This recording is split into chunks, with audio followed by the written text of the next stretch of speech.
Hello and welcome to another episode of The Modern Nerd. I'm Sir Slice 13, I am merchandise. I'm GJC. and we are, as always, massive nerds. Now, we've got the Peacemaker review coming up. So, anyone who was tuned in for our last one saw our opinions on The Gray Man and Lightyear. Make sure to check those out. There's a fun little flip in there. Dan and I switch places, so it'll be a nice little Twilight Zone. You have entered He means he was the Terry negative one and I was the positive one, but George was also positive because George is the realist. George is the mediator between me and Dan. With a 1% chance to have a completely wild card opinion Wild that we take. never see coming. Batman Right. Forever is the best Batman film. Jim I Carrey, will die the on this only hill. Riddler. Get out of here! Get out of here! Jimmy George Carey or C9, you blew up my battleship. George being like, It's boiling acid. That's my hearing aid. You do that too well. That's fucking creepy. So, Batman Peacemaker- Forever references everyone will get. Jesus, Oh God! I still love like one person holy like rusted metal, Batman. yeah. The metal, it's rusted and holy. The fact that he like explain it, that was my favorite part.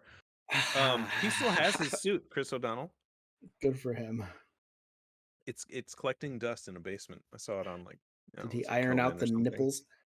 That one didn't have nipples. It was the All Batman right, Robin not one yet. that had Yeah, nipples. not yet. Yeah. God. Anyway, speaking gonna of get into DC that. Universe, something good to come out of it. An older show that we all Dan finally got around to watching. It was what 8 episodes long. I haven't watched it in a while, so I've got the cheat sheet here with the episodes. Mhm. Oh, just maybe so I I should do can that too. give myself a reminder of what happened in all of these. Um, General overview for me, I fucking loved this. I loved it from start to finish. Maybe not start. The first episode I think was not the strongest for me, but it got better very quick for me Yeah. personally. And anytime I get to see Master Piandao on screen, I'm a very happy camper. In this case, he is the opposite of Master Piandao and plays the head of a racist cult. Yeah, it was so good. Robert Patrick is the voice of Master T-1000. Piandao from Avatar: The Last Airbender. Yeah, he is. Which is my fun fact for the day. Yeah. Simple Slice's fun fact. I knew this fact. Which Oh, it's interesting because when you think of it, Master Piandao is Sokka's Master. teacher, Sword His Master. he Gotcha. sounds like Henry Rollins to me. But then Did you they get say Henry his name ever in that episode? By the way, Yeah. Okay. Who, I They Master say it Piandao? actually a couple times in the Yeah, beginning. of course. In the beginning, they go Master Yeah. Piandao. And then at the end, Mhm. when he meets Master Piandao again during the end of the series, he also that calls name him just Master never Piandao. registered in my white brain. All right. Yeah. He sounds like Henry Rollins, but then you get Henry Rollins later as the villain in Korra. So I won't get into that. That's a whole nother episode. Yeah, it is. But this show for me was the John Cena show. It was just a showcase for him to just be ridiculous. And it worked so well because he had an amazing cast around him. Just all the characters worked so perfectly. If this was just him and a bunch of shitty characters, it definitely wouldn't have landed as well. So No, it wouldn't have. I'm not taking anything away from anybody else. They were phenomenal from start to finish. Yeah. What's her name? Danielle. It starts with a B. Baker. The woman who played. Ooh, I'm not even gonna try. Hardcore? Adebayo. Oh, Adebayo? Yeah. Adebayo. She was great. I thought she had a good arc. It Danielle was an Brooks. interesting. Danielle She did Brooks. really I knew it good. was a B. I knew it was a B. Give me credit. I thought she was fantastic in this as well because she was like the only grounded character in the show, and she's spoilers from like a 3-month-old show. The son, Jesus, the daughter of Amanda Waller, which is like to have that be the most grounded character in a show. It's kind of fun. It's kind of interesting. So, yeah, I mean, I don't know how much time we want to drop into this, but we can go over it. Let's get thoughts, Dan. Initial thoughts, just the whole show overview of it. What did you think? We watched it Definitely the wasn't. recently. Yeah, I definitely was not as into it, which is kind of why it took me so long. The first, I would say, 3 episodes, it was good. I'm not saying it wasn't, but it just the comedy was. uh, who's directed this? The guy we all know, Gun, James James Gunn. Gunn. His style of comedy, uh, it's kind of like it reminds me. How can't go a single podcast without a wrestling reference? It kind of reminds me of like Daniel Bryan's Yes Chant. Like even if you don't like it, he's gonna commit to it until you do. Like he's stuck to his guns, and I just like was not like I was like I just felt generally annoyed by all like the style of humor and how it like. And the thing is with comedy happens like sometimes it happens like to make sense, but sometimes it happens for the sake of comedy. And it just felt like that was happening a lot. And I was just like, okay, yeah, your banter is very ridiculous. And no one says these guys, yep, very, very over the top. Yes, blah, blah, blah. And but like it's my main takeaway from the whole thing is that James Gunn is a master at making things that kind of don't belong, whether it's like in a group on screen or as a perspectively from the audience's perspective, and making it feel like it does belong. A lot of these people felt like they didn't belong in a group. They eventually did. I didn't feel like this, like some of these things were working, but eventually it did feel like it worked. And he's really good at that. He did that with the Guardians of the Galaxy, and he did it again. But ultimately, I was in because the plot took off, and it was really good, and I was invested, and they were able to pepper in jokes now and again. And instead of toward the end of feeling like who is this fucking guy who won't shut up, you're like this fucking guy won't shut up. He's hilarious. So yeah, it was by the end loved it. I had a hard time getting through it, and I bet if I rewatched it, I would enjoy the beginning much more now because I'm much more familiar with the characters. George, what's your general overview, and then we'll break it down a little more. Yeah, I really liked it. I agree with Dan. I think like the cast did a really good job. It's it's got the whole island of misfit toys feel to it, and then they all just kind of come together, which is like I think that's the formula for the James Gunn films, but he does it so masterfully. I don't have any complaints about it. I like the beautiful multi-layered and multicolored and multi-sexual orientation spectrum of this like film. It's very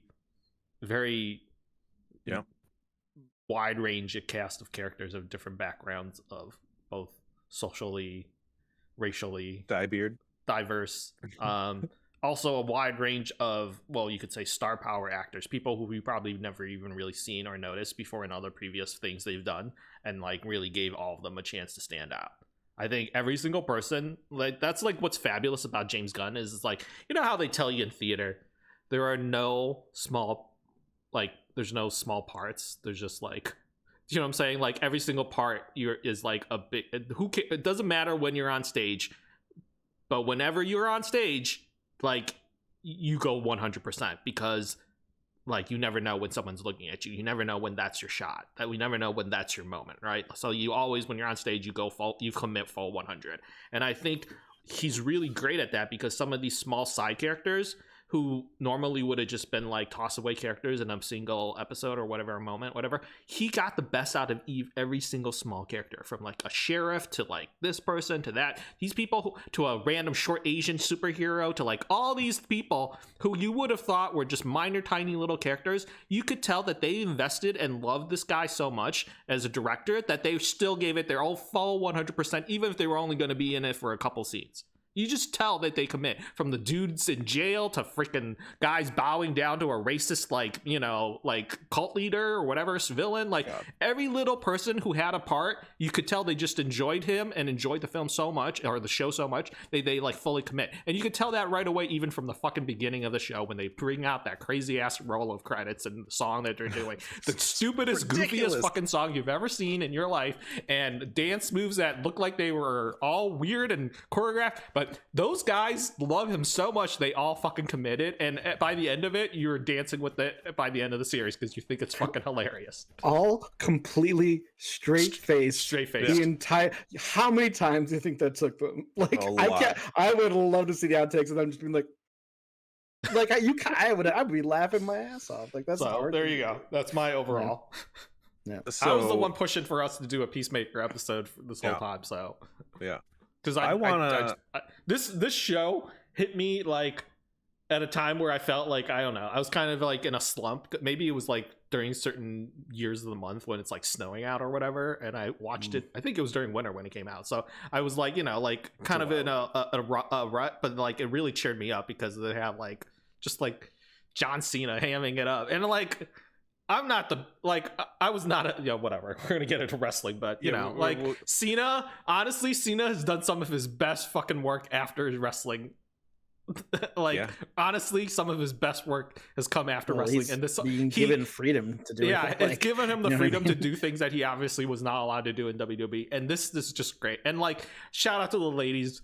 Go watch this show, because if you like looking at John Cena, you're going to see a lot of John Cena. So go watch the show if you're a lady and enjoy looking at John Cena. You're going to see a lot. In the beginning, you don't really see a lot like the last. Well, yeah, but he's got to reel them in and get the hook and be like, yo, it's like the Henry Cavill thing going on. Yeah, there needs to be at least a couple episodes where he's shirtless, or else people are not going to want to watch. Practically naked. I don't know why, but it's like when those scenes where he's like in his underwear, I'm like, yeah, all right, that's absolutely hilarious. For some reason, he just looks like he's like a triangle on a pair of legs. Like, it's just such an interesting thing to look at. And I'm not even looking at his fucking underwear. It's just maybe it's because I'm used to it, because it's like I think it's because we spent so much time watching him in wrestling that I'm used to that. Yeah, by now. That's true. He looks like he was stuffed with muscle fiber. Like, but I mean, he's always looked like that. Physically different than he was then. He was a lot like always looked like that back then.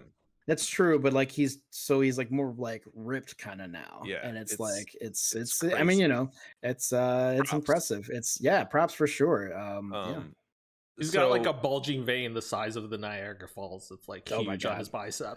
I always look at that fucking vein. I'm like, it's gonna explode. I'm like, that thing is that dude. Can we get like a side plot on how that thing is ready to escape from John Cena's arm? It looks like today's the day.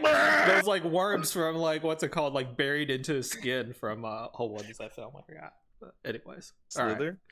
All right, I'm done. James Gunn's other film.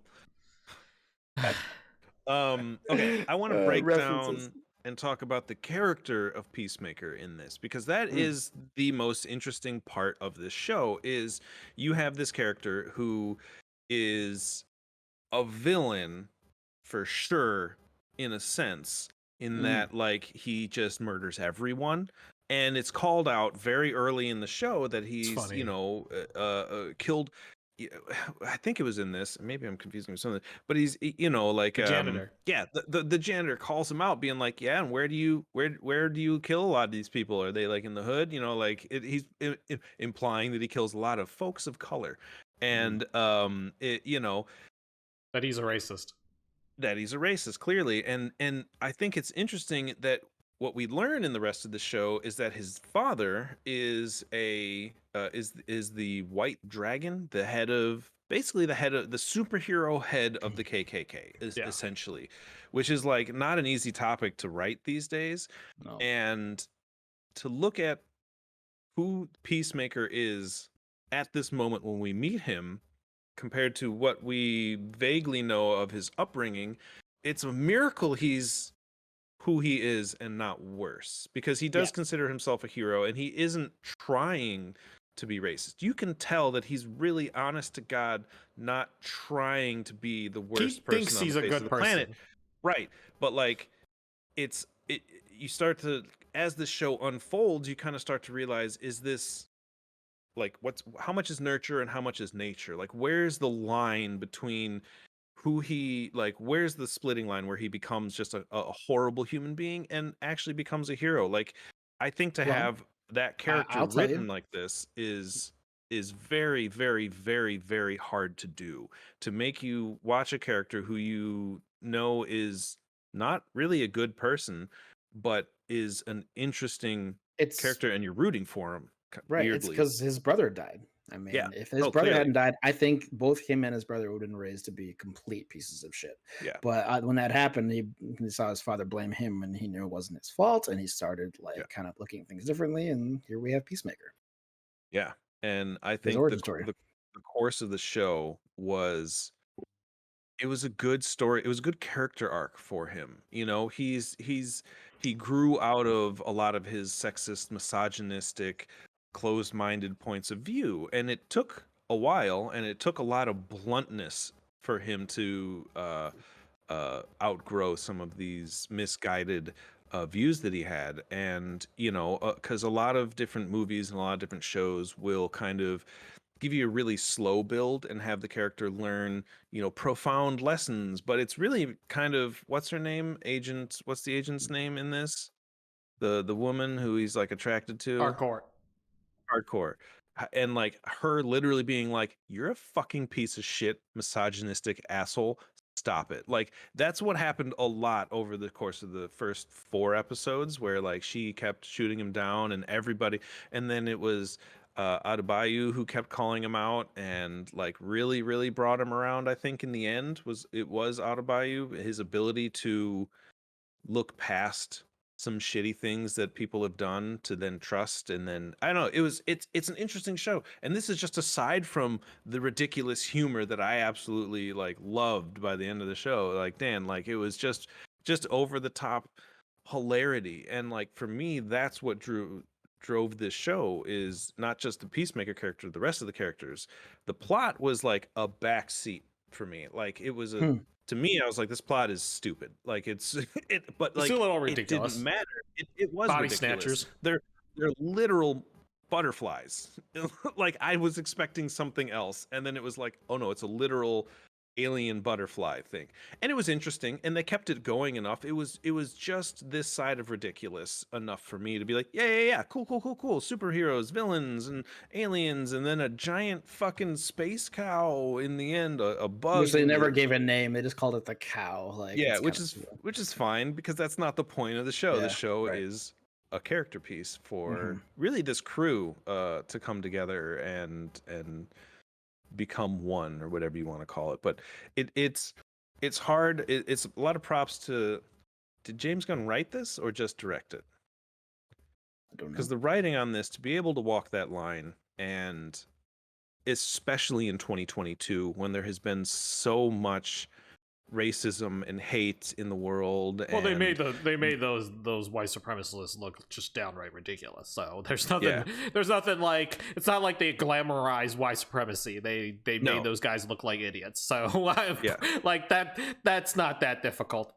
It's not, because they are idiots. It's unfortunate that like you look at Robert Patrick and you're like his dad, and you're like, yeah, that makes sense. When really he's that could be a real person. Yeah, like at all. Like Robert Patrick is a nice guy, and he's played a lot of villains. It's that character thing we talked about last time. He nailed that, by the way. Like I felt the hatred like hard, and I was hated this character a lot. And it was a very emotional, satisfying moment when he spoilers as we're getting later into the show, as when he kills his father. Like it was very well done. I will say I had a lot of predictions for this show that didn't come to fruition. So in maybe either because I was overthinking it, or because this was a little more. You guys do say the plot is kind of typical, but the execution was, I think, different and how things would play out normally. Like the overall arcing thing of these things of body snatchers and stuff, I guess isn't exactly news, but like just like little things I thought would happen didn't. And like I was 100% sure that his dad was going to be taken over like by a butterfly, like them mid conversation yelling at each other, and then he would kill his dad and feel less like he killed his dad and more like he just killed. You know, I thought that was for sure going to happen, and then it didn't, and it was like a really like intense kind of moment for him, and that was and I it was unexpected, and I like that choice, how that played. I mean, it's hard to not root for the character given what he goes through, even though I would say coming into it I was like, this fucker just killed Rick Flag like for a stupid reason, like fuck this guy. And then we see his side of the story, and I'm looking for, I mean, the way this ended, I don't know if it's a plot hole or intentional, but it seems like there's easily more story to be had. There is. They really, it was really. I'm fresh off last episode, so it's. Do we want to go through this episodically, Tim, or were you just kind of jumping around? I mean, I don't think we have enough time for that. Yeah, no. Let's just talk so about key moments. I'm fresh off the last episode. I think it was either handled poorly or for a reason. Even if it was for a reason, still handled quite poorly. Really brushed over the fact that when you kill someone with the butterfly inside them, the butterfly leaves their body. Not a single. Is that what happens? Yeah, that's happened with everyone. When they kill the body of someone with the butterfly, and the butterfly escapes. Even when they shoot him in the face? In the brain, I guess that's a good point. But that would have to mean they killed all of those people going to the warehouse in the brain, and they definitely didn't do that. So they really brushed over the fact that there's a lot of butterflies, and the really only one we saw was one that tried to get into Harcourt's mouth, and that didn't happen, thankfully. But I was really like, why did you guys? What? I thought that was a weird choice because he was so good at continuity leading up to this point, like literally on every aspect, and to brush over kind of a big moment, I thought was a weird choice. Maybe it'll be addressed in future, shows or episodes. I didn't even think about it. Yeah, even for a second. Well, that's like good. You were immersed. Yeah. Oh yeah, super. Yeah, super. Yeah. Although I did have to watch a bunch of these on like my iPad because I don't have HBO Max out here, and it's stupid. Yeah, talk about it. The ending was. What did you think of that final that episode as a whole? It was a great ending. I mean, they brought it home, and that's not something that happens very often. And you really felt the heartfeltness. You felt I mean, even despite my complaints about that, it was a very satisfying conclusion to what George would, and Tim maybe even would agree, that is probably not just the best DC show to come out, like live action, but maybe even possibly the best thing that DC has done. That's why I said we needed to watch this. I mean, we've talked about both. Me and George said this is the best thing. I said that I've been saying that. Maybe. I guess I'm having trouble thinking of something that I would like better off the top of my head. Nothing. So this is the best thing that DC's made. Live action wise, yeah, I think you're right. The best thing that DC's made. You think of the best things that DC is. You think of Wonder Woman. You think of Harley Quinn. You think of Suicide Squad. I think these are all. This is better than all those. This is better than Wonder Woman. Harley Quinn the movie? Yeah. You like that? I didn't love it. I'm saying in terms of the best things DC has done, I think that's up there. This is the best thing that DC's done.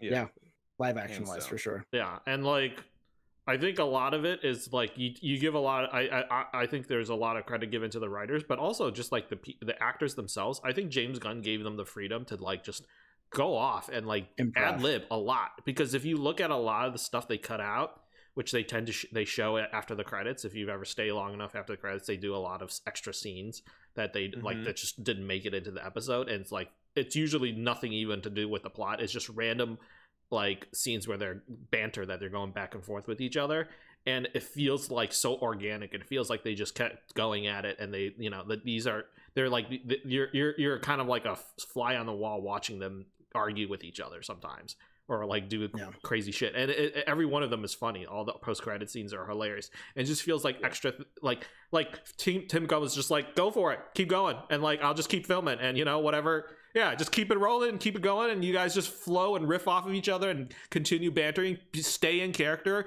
improv, let it just come out. And it feels like John Cena, of course, coming from the wrestling background, is a master of that. So it felt like he just had the opportunity to go and be that character, and all these guys got to be that character, and he just let them set them up for the scene and then said, this is these are the things, but if you want to add more extra things, just play off of each other, trust each other as actors to be their character that you're supposed to be, and play off of each other and be in that moment, and I feel like so many of those scenes and a lot of the post-credit scenes capture that kind of specialness. And as someone who comes from like acting myself and who's done acting like when I was younger and like in high school and stuff, like I can really, really appreciate that. Like the kind of trust that you have to have as a director, as an actor, as a crew, and as an ensemble cast to be able to do that kind of thing it's a level that I think you strive for in the business and in the industry that you don't get.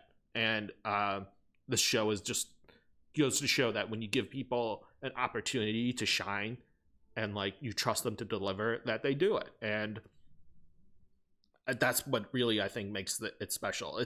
And the overall plot, you can say what you want as plot holes and ending and whatever. I'm not like, again, not really nitpicking on that because I didn't really even notice, like Tim said. But I think judging by the plot, you can say what it is.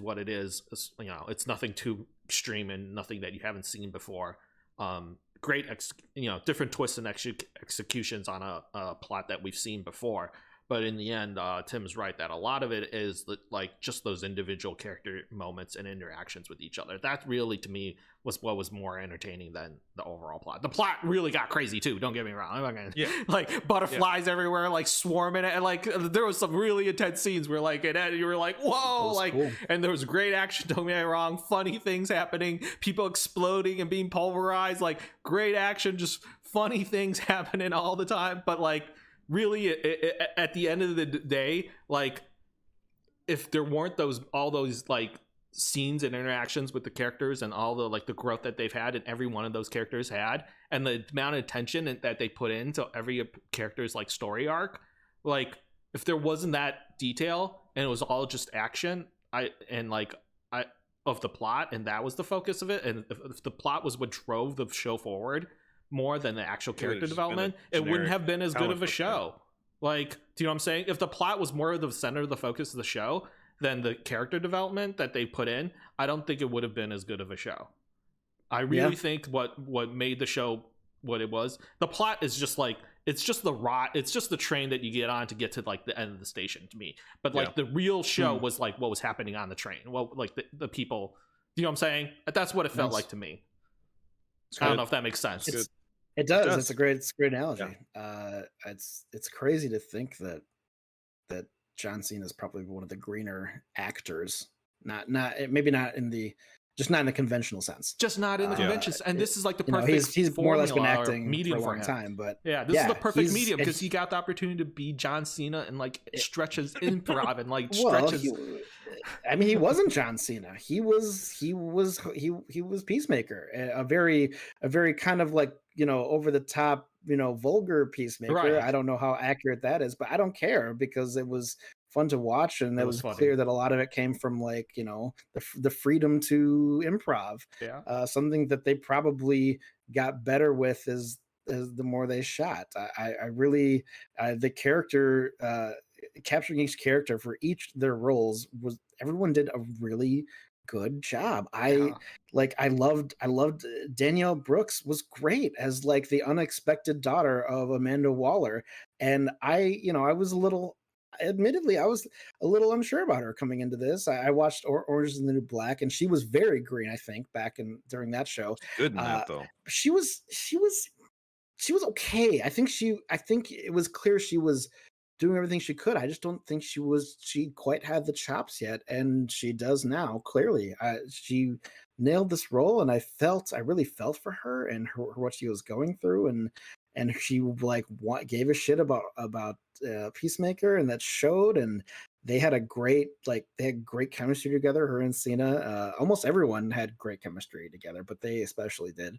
and it was a joy to watch. And I hope to make more of this. I hope that fuck Snyderverse, fucking Peacemaker verse, dude. Like build the DC thing around this kind of universe, and like I don't Get a know. Black Adam versus Peacemaker just to have Rock versus Cena 4. No, I don't want that. But it's gonna happen. If it's gonna happen at some point. I don't think he's gonna go to the big screen. I think Cena's gonna be on the small screen. Probably. I don't know. How successful was this show really? Like we loved it, but like it was good. It did very well for. But in terms of like a grand audience standpoint, do you guys know? It did well on HBO Max when it was coming out. It aired originally back in February. And it did well. It's one of the few things that seems like it's going to miss the chopping block with this new regime. Gunn keeps talking about stuff and everything, and how it's still going to be moving forward. I keep not clicking on. They're like, oh, find out what James Gunn says. I read one of the articles briefly. I kind of skimmed it, and I keep avoiding them because I'm very angry at Warner Brothers right now. Because they're just, I don't know what they're doing, but okay, so it sounds like it's going to be. I just looked it up too. We got top TV shows in HBO in 2022. Peacemaker comes in at number 9 after The Staircase and Winning Time. Yeah, but here's some tidbit though. They said that every single episode of Peacemaker got higher than the previous episode, and by the time it got to the final episode, it was 44% higher than the series premiere. Okay, so within those 8 episodes, it grew by 44%. So it did build, and people kept talking about it. And people kept coming onto it. So number 4 is Game of Thrones, and number 3 is Friends. So it's still just number 2 is Big Bang Theory. Oh Jesus Christ! I like that show. And it's not a bad show. It's not good either. It's like it's Friends. It's the cast of Friends if they were nerds. That's all it is. Like literally, Friends is great. Like Friends is fucking like Friends is milk toast with a little bit of cheese. I don't know. This is me. You think Friends is great? Great. This is a different topic. 6 times all the way through. Hold on. This is important. You think it's great? I think it's one of the greatest shows to come out of the 90s. Period. There's some people who are in that generation who fucking love Friends. People who like Friends fucking love Friends. People who like Friends love it, Dan. It's like their favorite show from that era. It's what you put on when you want to look at your phone. Like I don't know. Anyway, we're getting off topic. People who like Friends love Friends.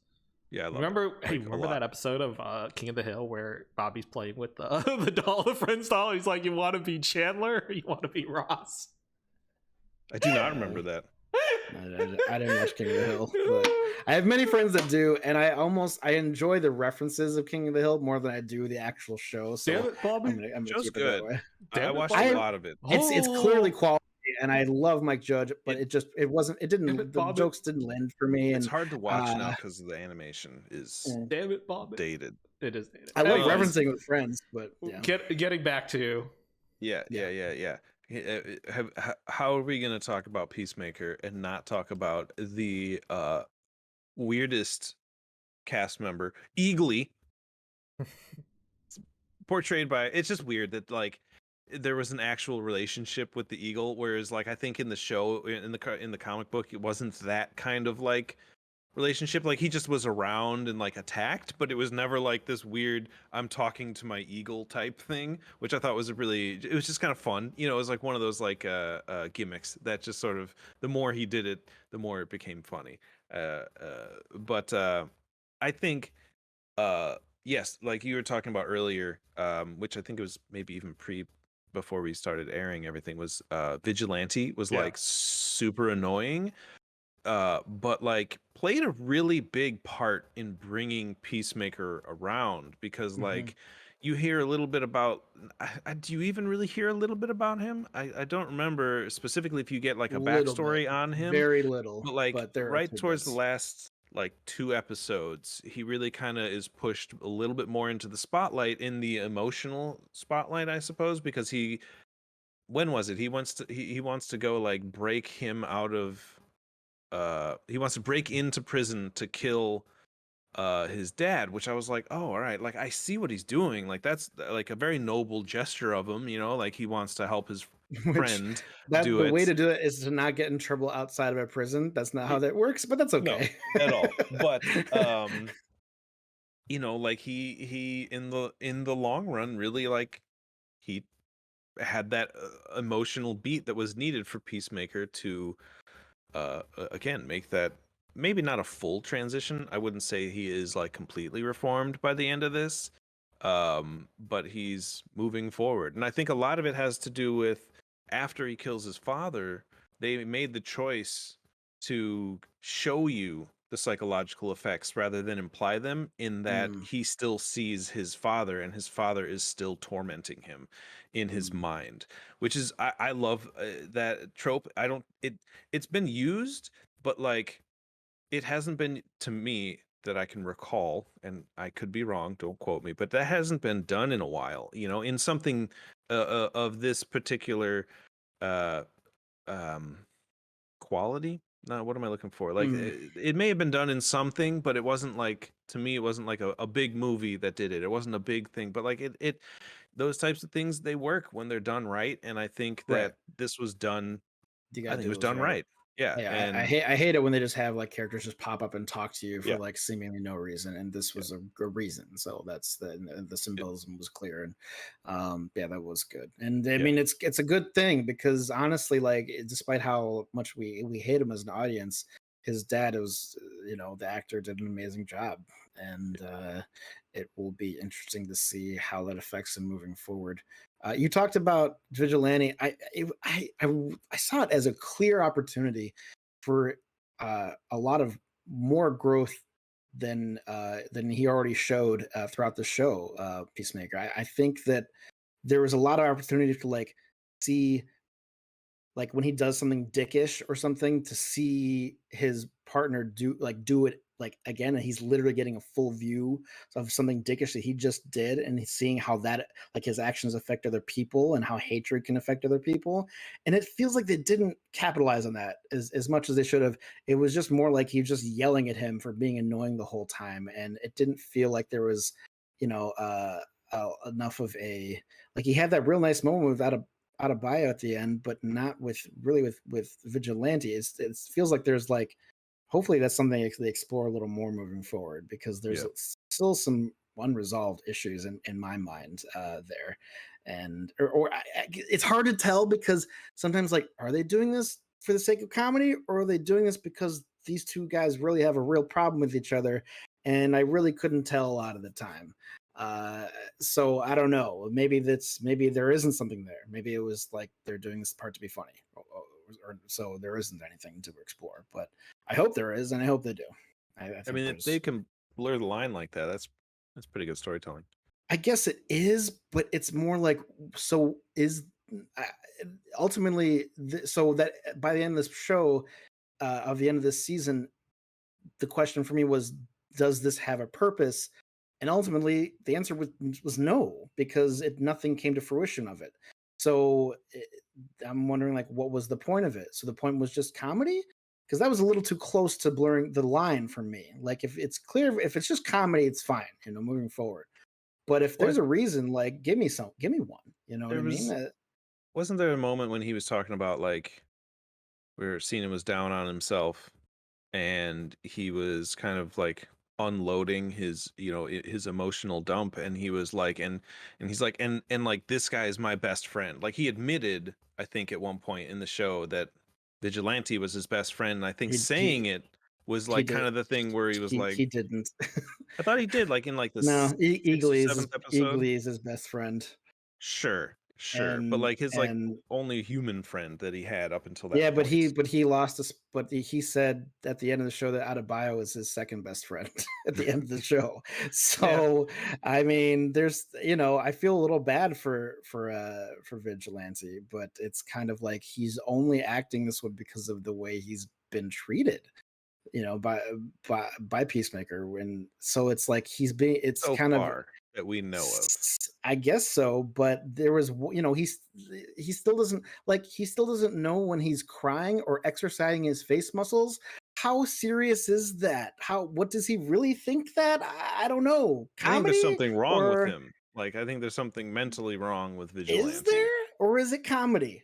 I think he himself is blurring that line too much for me to like give a shit. Which is unfortunate because I gave a shit about almost everyone else. Don't get me wrong, like he did a great job from an acting perspective, and his moment in the prison I thought was awesome and badass, and they gave him his moment, and that was cool. But beyond that, he just seemed like this kind of like, this fly that wouldn't go away, but then all of a sudden would do something really important for the plot and then kind of go back to being this fly. It's I almost like think, having how do you fit a comic relief character into a show of comically yeah, accurate characters? yeah, You know, that like they're I all appreciate funny. that. Yeah, I It's appreciate that challenge, but he was able to do. There was some sort of resolution, with almost every other character had a very satisfying kind of like true. ending to their story, except for one who was seemingly a pretty important one. But it's like it's almost like he's not important to Peacemaker, so it's like he's not that important to us as the audience, by like from that perspective standpoint, which I felt really bad about, because like everyone else literally had a nice moment except for him, and I was like, what is that? Why? I don't know if it was just like did maybe James Gunn wasn't as inspired by their, it's hard to get inspired by a character whose superhero name is literally Vigilante. I guess there's something there, but I don't I don't know. know. I Too felt bad. like Vigilante's character. I mean, he's obviously, if you want to look at it from a derivative perspective, is he's obviously a brother surrogate. Like he's supposed to be Sure, that little annoying brother that Peacemaker but never I don't. got. Not really though, because then Peacemaker would be, I feel, a little more nurturing. No, he's not, I don't because he's know. an annoying brother. He's like the real. If his brother hadn't died, his Oh, I brother see. would have been Oh, like an okay. annoying All right. brother that tagged along with him and his sidekick, quote unquote. Another missed opportunity in my mind. I But mean, I don't anyway, think, sorry. Continue. I don't think it's necessarily that derivative, but I think in a way that's what the character serves, is that younger annoying Hmm, sibling that, and he obviously takes I him for see. granted, and that's supposed to be the way that Yeah, it's supposed to be. I think Because James Gunn really that's didn't. that character's role, is to be taken granted by Peacemaker. I get that. I guess maybe I'm wondering that James Gunn didn't want to do like kind of like he was avoiding the very typical, oh, like this guy is like filling in for his Yeah, brother, and exactly. He's he's trying like, to avoid so that completely. I think in the process of avoiding that, he avoided his kind of arc altogether, and it Maybe feels I might unresolved. have to That's watch him maybe again that's to just my look kind Yeah, more of it's carefully. more takeaway. I fresh didn't in really your think mind. that Yeah, was missing out, but you mean you're watching it fresher and you're seeing it maybe from yeah, this Yeah. perspective. I didn't really yeah. feel like they missed that much on him, but It was only because all of the other characters had like a satisfying conclusion to their character arc, like the team and everything. And then it just felt like one that seemingly seemed that much more important didn't. And I was kind of like, huh, We'll why? I see in wonder. season 2, maybe. Maybe. I hope so. I So hope so. yeah, I think the overall consensus is if you haven't seen Peacemaker, definitely go watch it. It's Yeah. on HBO Max. If you're over here in the UK, it's now. It's on now. You can get it on that. Um, but it's definitely worth the watch. If not for just watching John Cena, just have fun. ham it up. Ham Um, it up. hamming it up. He's good at Great it. character arc. The story's good. I'm not going to rag on it. It was a good enough story. There, as we talk about it more, I'm remembering these moments, and I'm like, yeah, there was some really cool plot and story moments that really, like when the butterflies all take over the police station, like that was cool, and I was like, holy shit, like what's going to happen here? And Stakes. the agents that were chasing after them, like they played a part too, and they played it Hmm. well, and it was good. Like so, this is a very good show. Yeah. Definitely go check it out on HBO Max while you still can, before the new head of Warner Discovery decides to shut everything down and you never get to watch any of this crap again. So go check it out. Save HBO Max by watching Peacemaker, because I think that's a really good medium. Um, I have nothing else to say on the matter. Um, if we're all set, then we have been the Modern Nerd. and thank you for watching. Do, do, do, do.